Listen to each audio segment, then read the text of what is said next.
Hello, in this video we're gonna check if TCL Tab 10 has a stereo speakers. So in order to do this, first we'll need to determine where the speakers are, and so let's check it out. So on the top there's no speakers, as you can see. Let's check the right side. On the right side there's no speakers.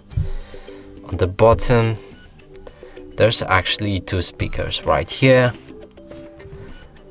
On the left side there's also no speakers, and on the back of the tablet there's also no speakers.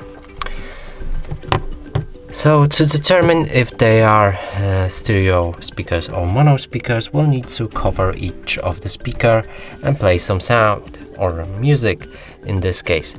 If the sound is coming from both of the sources, this means it's a stereo speakers. If the sound is coming from one source, this means it's a mono speaker. So now let's play the music.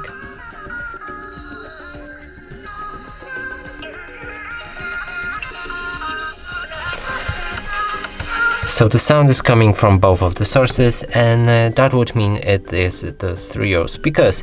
And that's it for this video. Hope you like it. Please consider subscribing to our channel, leave a like and a comment below.